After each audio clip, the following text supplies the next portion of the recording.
Hi everyone, my name is Robyn Aitken Smith, the transformational coach and regular contributor for Women's Choice and Men's Inc. When asked to share my story for Women's Month, I didn't know quite where to begin.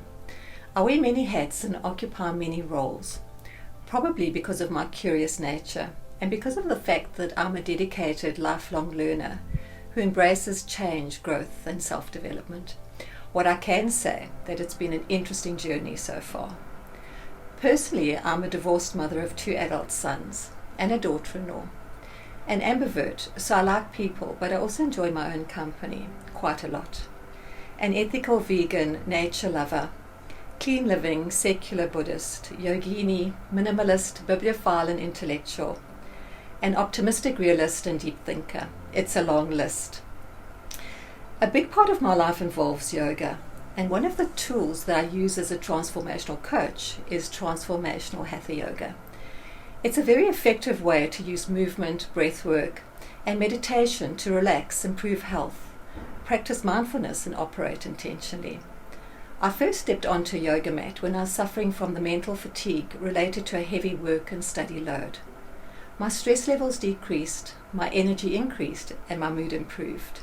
It worked so well for me that I became a yoga instructor. Professionally, a transformational coach, behavioral change practitioner, and a registered facilitator. Along with my International Coach Federation accredited coaching certification, my qualification is in industrial and organizational psychology from UNISA. I have over 10 years of coaching and consulting experience. I'm passionate about cognitive neuroscience and mind training, and emphasize the importance of mindset and effective thinking in the facilitation of positive change. Another area of focus and passion is relationship science. In the past and currently, I've done a lot of work to assist clients with their dating and relationships. Recently, I've been asked to become resident relationship coach for a new, exciting and forward-thinking dating site. I'm looking at the future of dating and relationships and the use of facts, the stats and science to provide insights and guidelines into a better way to match likely couples and introduce like-minded individuals to find the connections that they require in all their many different configurations. I'm thrilled to be involved in this project. I'm sure I'll be giving you all updates as they happen. In South Africa, the incidence of gender-based violence is very high. And so this is where I focus my pro bono and social responsibility work. GBV is a hot topic, not only because of the media, but because it's a sensitive issue with stigma attached, particularly when loved ones are the victims, as in the case of domestic violence. Domestic violence is largely misunderstood, underreported, and difficult to convict because of the associated complexities.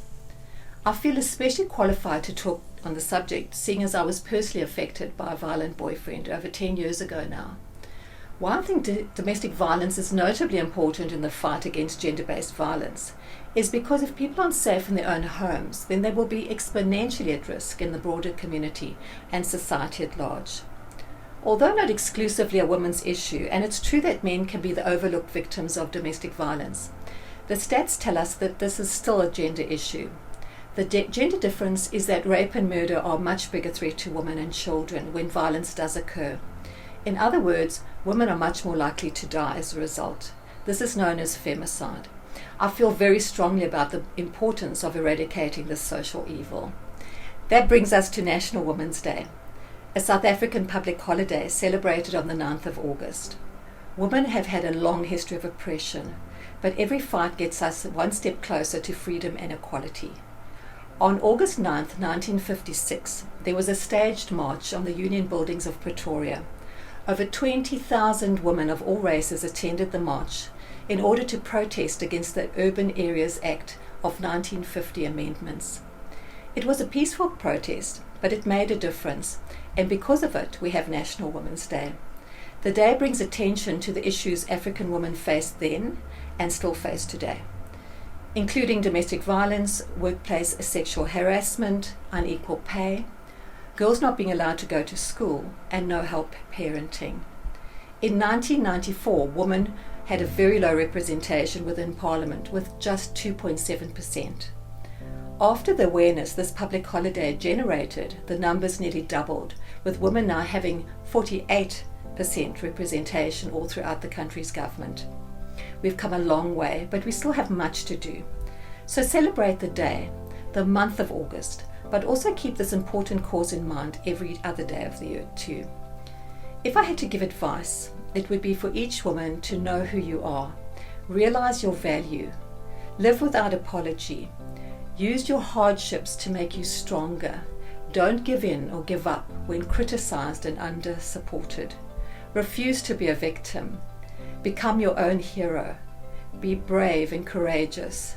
You are more than capable of making a difference in your own way and in your own community. You have a greater purpose, and you can live the life that you were born to live if you just put your mind to it. Work for a cause, not for applause. Live life to express, not to impress. Don't strive to make your presence noticed. Just make your absence felt. Wishing you all a happy Women's Month. I'll share my details with you for any queries you may have. Feel free to contact me if you'd like to share your thoughts. Looking forward to hearing from you. I'm Coach Robyn. Thank you for having me on Women's Choice magazine.